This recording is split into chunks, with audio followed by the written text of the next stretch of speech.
Hello mga kaurban! Sa video natin ngayon ay babahagi ko ang isa na namang maswerteng design na pwedeng gawin sa paborito nating halaman na ZZ plant at spider plant.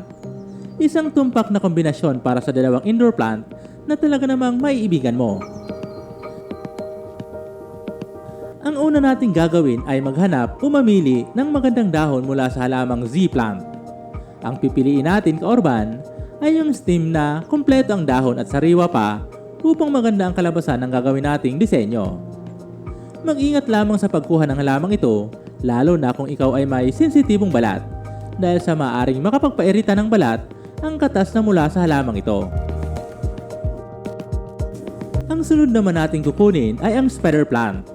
Gagamitin natin ang spider plant bilang pandagdag attraction dahil sa ang mga dahon nito ay magko-complement sa dahon ng Z plant na mas magpapaganda sa disenyong gagawin natin. Sa mga hindi nakakaalam, ang spider plant ay isa sa best air purifier na maaaring ilagay sa loob ng bahay. Matapos nating makapamili ng mga gagamitin nating mga dahon, ay hugasan muna natin ang mga ito upang maalis ang mga lupa na nasa mga ugat nito na nakakapit pa, upang pag inilagay na natin sa bowl ay malinis na ito.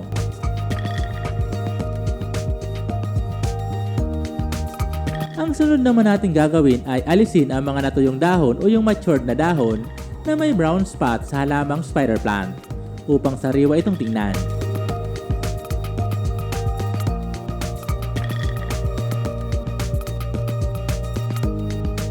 Kailangan din nating alisin o bawasan ang mga ugat ng Z plant at spider plant, lalo na kung maliit lang ang gagamiting bowl. Ngunit kung malaki naman ang gagamiting bowl, na paglalagyan ay maaaring hindi na ito bawasan.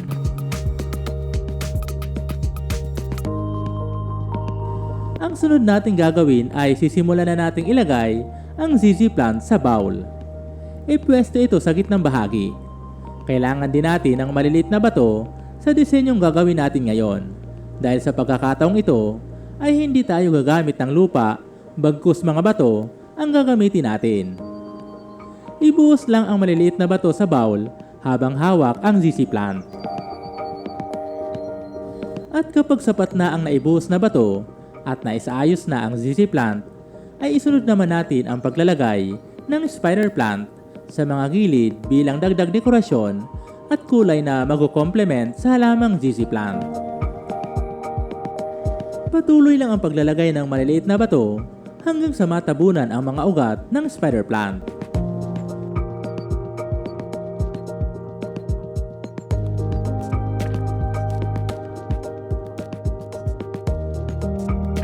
At matapos nito, ay maglalagay tayo ng may katamtamang laki na mga puting bato para mas lumitaw ang ganda ng ZZ plant at spider plant. At syempre, huwag kalimutang diligan ng tubig ang bowl. Ang kagandaan sa disenyong ito, ang spider plant at ZZ plant ay maaaring mabuhay na walang lupa, basta lagyan lamang ito ng sapat na tubig. At ngayon ay narito na ang ating finished product. Maaari itong ilagay sa lamesa bilang centerpiece plant o kaya naman ay ilagay ito sa iyong office table. Napakadali at napakabilis lang nitong gawin. At sana ay nagustuhan mo ang isa na namang idea bilang dekorasyon para sa loob ng iyong tahanan.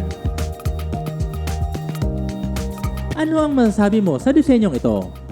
Ginagawa mo din ba ito sa iyong halamang ZZ plant at spider plant? Ibahagi ang iyong sagot sa comment section at babasahin namin ito. Kung nagustuhan mo ang video na ito, ay ibahagi ito sa iba para madami pa ang makaalam tungkol dito. Ito po muli si UCL. Maraming salamat po sa panonood. Hanggang sa muli po. God bless.